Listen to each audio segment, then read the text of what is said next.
Hey folks, this is Major Jones here to talk to you about Control Hazards 2. So this is a slightly more elegant strategy that we can apply or we can utilize to deal with control hazards. In our last lesson, we talked about how we basically just sort of stalled our pipeline until those branches resolved themselves.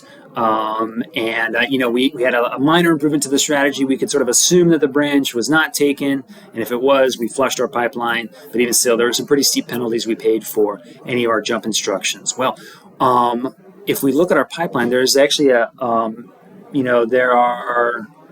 we think about the jump instruction, right, the JSR instruction, this should not be a surprise that we're taking those branches.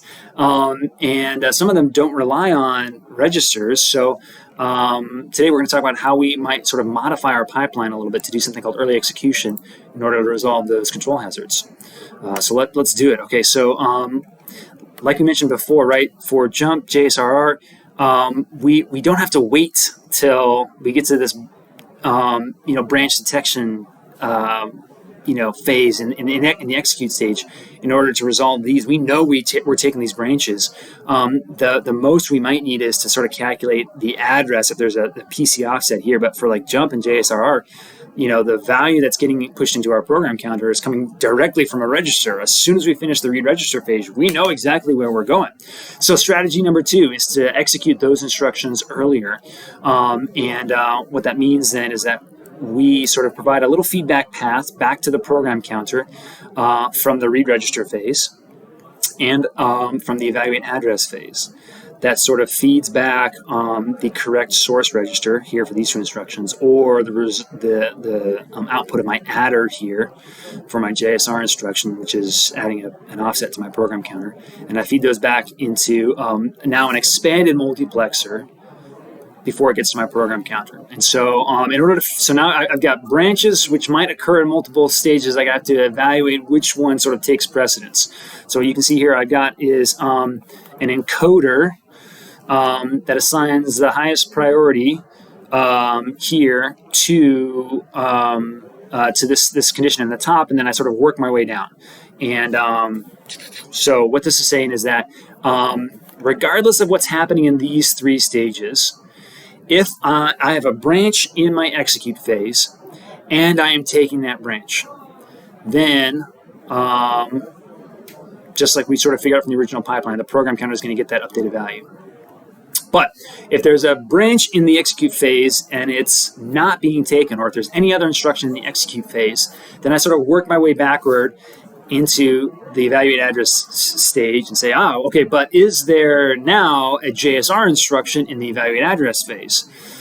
If I'm not taking a branch here, or if there is no branch instructions in these 2 phases, but there is a JSR instruction in the evaluate address phase, then again, I know I'm taking that branch. And what's further, at this point, when the JSR instruction reaches this stage, I know what address I'm branching to. It's the result of these offsets being added to the program counter.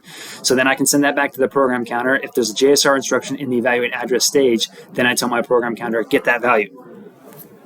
Lastly, I move back to the read register phase. If there's, a branch instruction in here which I'm not executing, or if there's any other instruction here that's not a branch, or as long as there's no JSR instruction in the evaluate address stage, but there is a jump or a JSR instruction here in the read register stages, well, again, I know I'm taking that branch. I know I'm executing that jump.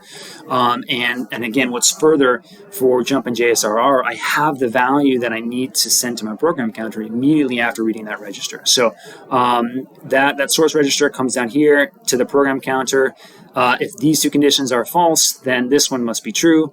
And if these conditions are false and this one is true, then that's the highest priority signal. My program counter gets whatever value is coming out of my registers as encoded by one of these 2 instructions. And then that jump will execute. And then the 0 spot is not filled in here. This would be the default if these 3 conditions were all false, and the 0 instruction just tells the program counter to increment by 1, kind of like normal. All right.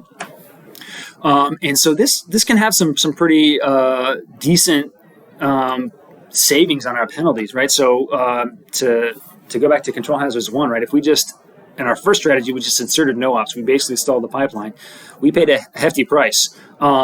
This pipeline has a total of 6 stages. There are 4 stages that that I need to worry about prior to the execute stage, right? Fetch, read registers, evaluate address, fetch operands in this version of the pipeline.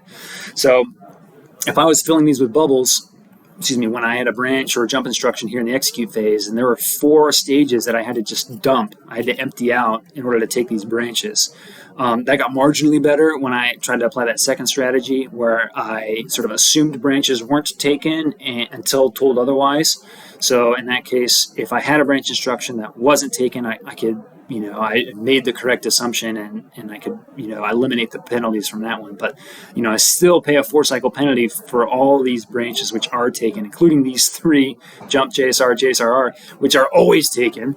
Now with my second strategy, I can get some pretty significant savings increases, right? The jump and the JSR instructions happen right after or right in the read register phase. And so, at worst, I have an instruction that I've just fetched, which I need to toss out. But that's just one instruction. I went from 4 to 1. For JSRR in the evaluate address phase, I'm going to have at worst an instruction in the read register phase and in the fetch phase, which I have to dump. But otherwise, I know exactly where I'm going. So that's pretty good. That's pretty good cost savings. Now I've got a little asterisk next to these 2 here, jump and JSRR, and that's has to do with the fact that I still need to account for my data hazards. So it might be that the jump instruction here in the read register phase is pulling from a register, which is being written by an instruction in one of these forward stages. Okay, and if that's the case, there's nothing to do except stall like we know before, or if you did data hazards 2, we can sort of bypass backwards, but there are potentially data hazards that I have to account for if I'm using a register in order to figure out where I'm branching to next. But yeah, so since those, these values, I don't have to wait till the execute phase. I can potentially figure them out earlier, and I just need to make sure that my branch unit is sort of, logic's much simpler.